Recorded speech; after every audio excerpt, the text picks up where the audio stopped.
Here is day 6. This is the math, and then this is the writing. So for math, now we're going to practice looking at how many tens and how many ones. So how many tens is saying like how many groups of 10 are there. So first I'm going to count how many fingers they're showing in all. 1, 2, 3, 4, 5, 6, 7, 8, 9, 10, 11, 12, 13, 14, 15. And I'm going to write that number here in the box. Now I'm going to circle the 10. 1, 2, 3, 4, 5, 6, 7, 8, 9, 10.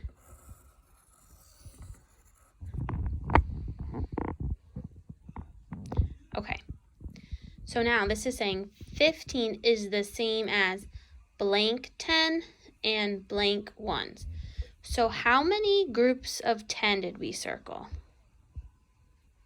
We circled one group of 10 right here. So I'm going to write the number 1. So this is my 110. Now I have to see how many ones there are. So 1, 2, 3, 4, 5. So there are 5 ones. Now the next one, same thing. I'm going to count how many there are all together and write the number in the box. 1, 2, 3, 4, 5, 6, 7, 8, 9, 10, 11, 12. So there are 12 ladybugs. Now I'm going to make my 10 group. I'm going to circle my 10. 1, 2, 3, 4, 5, 6, 7, 8, 9, 10. Ooh, 10 ladybugs. So how many times did I circle a group of 10? 1. There's 1 10 right here. And now, how many ones are there? There are 2 ones. So 12 is the same as 1 10 and 2 ones. Okay. Number 3, the butterflies. Let's count how many butterflies.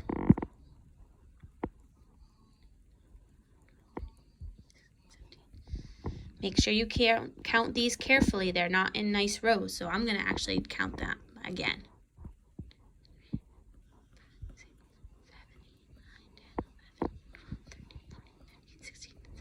How many did you get? I got 17. Now what do we do? We have to circle 10. 1, 2, 3, 4, 5, 6, 7, 8, 9, 10.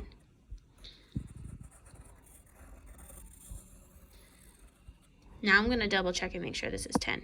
1, 2, 3, 4, 5, 6, 7, 8, 9, 10. Okay, so I circled one group of 10. And how many ones are there? Oh, wait a minute.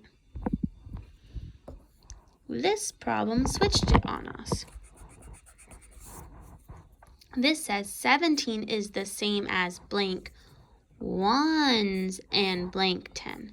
So my 110 is actually going to go here. 1, 2, 3, 4, 5, 6, 7. There are 7 ones and 110. Okay, number 4.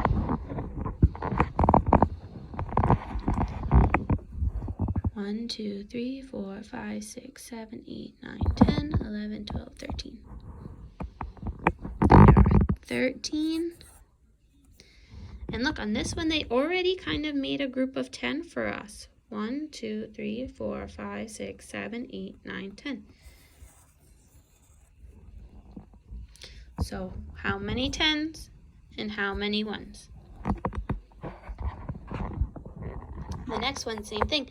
They have a box of 10 crayons right here. So this is 10, 11, 12, 13, 14, 15, 16, 17. So there are 17 crayons.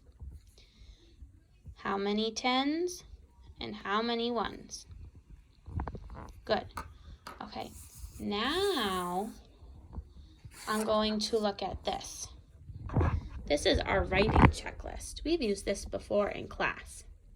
It says use the checklist to edit your writing. Use a crayon to trace the capital letters, punctuation, and underline the characters, setting, problem, and solution. So I have to go through this checklist and make sure I have all of these things. So I'm going to start with the green. Capital letter. I need a capital letter at the beginning of a new sentence. The power word I. Names of people, stores, and restaurants. So this would be like Miss Nicole, or Jerai, or Nyasia, or Jomar, or Christopher. Stores would be like Walmart or Target or Stop and Shop. Restaurants. Some restaurant names. That could be like Dunkin' Donuts or McDonald's or Olive Garden or I don't know. There's a whole bunch of restaurants. The next one is months and days of the week. So months would be like January, February, March. Days of the week, Tuesday, Wednesday, Thursday. So I'm going to check my capital letters first. So I'm going to come over to my board, and capital letter is what color? Green. So I'm going to get my green. I'm going to use a marker. Let me set you down here.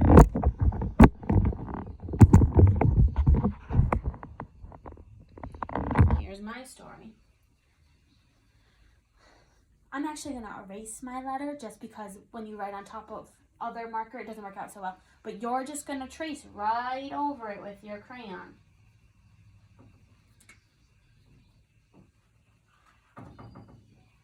So, beginning of sentence. One day, my mom and I. Ooh, I is a power word. Actually, I could just do it. That makes it a little tricky to read. I'm just going to put it in green. Again, you're not going to erase it. You're just going to trace right over it. If I traced over the marker, it would make this marker not write well. So I'm going to fix it like this. But you're just going to trace it. One day, my mom and I wanted to watch a movie. Okay, there's no names, there's no restaurants, no days of the week. Okay. We. Oh, that's the beginning of a sentence. Mine is a capital W. Went into the living room to start the movie. But I'm going to trace my B because it needs to be a capital letter because I have a period here. We couldn't find the remote. Oh, I have an exclamation mark. Here's the beginning of a new sentence. I have to make sure this is a capital letter. We had to look everywhere. Finally, new sentence. Capital letter. Oh, power word I. I needs to be capital. Moved the blue chair and saw the remote. It is a capital. It is the beginning of a sentence, so the I needs to be a capital letter. And it was under the chair the whole time. Oh, exclamation mark, beginning of a new sentence. Now I'm going to make this a capital N. We were able to watch the movie. Okay. I found all of my capital letters. That's a check. So now I'm going to look at my next job here. So the next one says power words. I spelled power words correctly. So now I have to go back and think about all my power words in my story. Now I did something on purpose so I could show you what to do. So you can either erase your power word or you can cross it out and write above it. So I'll show you how to do both ways. Let's read. One day my mom and I wanted to watch a movie. That sentence is good. We went into. Uh-oh, that is not how you spell into. So I can cross it out like this and write it above. Or I can erase it altogether and fix the word into. So now you can use your power word, your list that you have at home. If you don't have a paper list, I showed you where to find them on the ARC Bookshelf website. So you can find and use those lists to help you spell all your power words, just like we do in class. So into the living room to start the movie. But we couldn't, I know couldn't is a power word, and this is not how you spell couldn't. We have could, apostrophe T. Couldn't, find the, I forgot to use something there. I didn't use my spaces between my words, so my two words are mushed together. Couldn't find the remote. Now those are spelled correctly. We had to. Wait a minute. We had to. This is the number 2. This isn't what I want.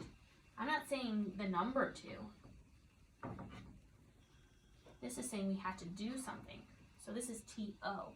We had to look everywhere. Okay. And then I would finish going through all of my story and doing the same thing. I'm checking to make sure my power words are spelled correctly. Now I'm going to go to the next part of my checklist. So I did capital letters, power words, red. I used punctuation at the end of each sentence. Did I use a exclamation mark, a question mark, a period, or did I even use a comma in my sentence to make sure I use a breath? Okay. So now I'm going to look. Now I'm going to trace over my punctuation. One day, punctuation, my mom and I wanted to watch a movie. Oh, here's my period. We went into the living room to start the movie. Period. But I used a comma here. We couldn't find the remote. Exclamation mark. We had to look everywhere. Period. Comma. Okay. So I would keep going and do my whole story. And again, this is a good way to check. If you have a period, make sure your next word is a capital letter because it's beginning a new sentence. All right, next we have capital letter, power words, punctuation, characters. I described the characters. So I am going to find my orange crayon now. And I'm going to underline my characters. So here are my 2 characters. Okay, that's done.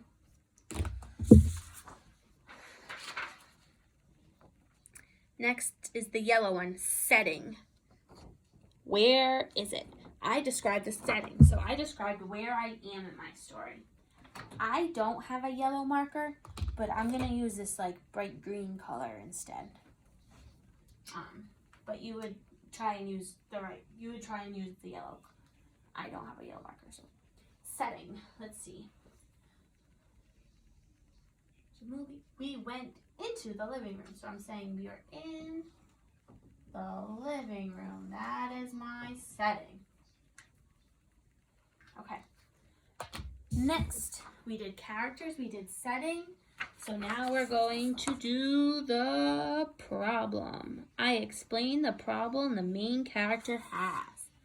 That is blue. So with a blue marker, I'm going to underline the problem. Now the problem of my story is this whole sentence right here. We couldn't find a remote.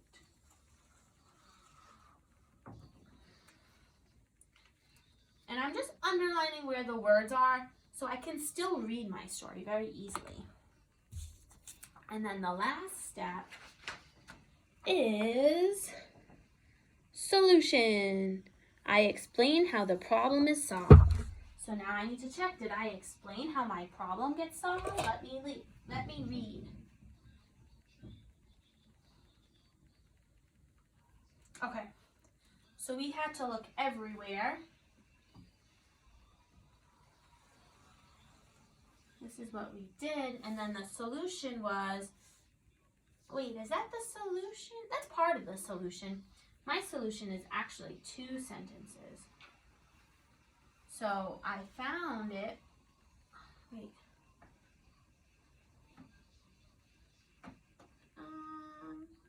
That sentence is kind of describing my solution, but let me think again. Oh, I know. It's this sentence right here. I moved the blue chair and saw the remote. That's how I solved my problem. So I had to look everywhere and I found it right under the blue chair. So this is actually, it is one of the steps I took, but it's not the solution. Moving the blue chair is how I solved my problem. That's where it was. Okay. So now I have gone through all of the steps on our checklist and I have found all the parts of my story, and now I would check my picture. I would check my illustration. Do I have my characters? Is my setting matching what's in my story? Can you see my problem or my solution? Maybe you did a lot of little pictures. Sometimes we like to do it that way. Maybe you did one big picture. So you're showing part of the story. It's up to you. But make sure you have all of your pieces covered.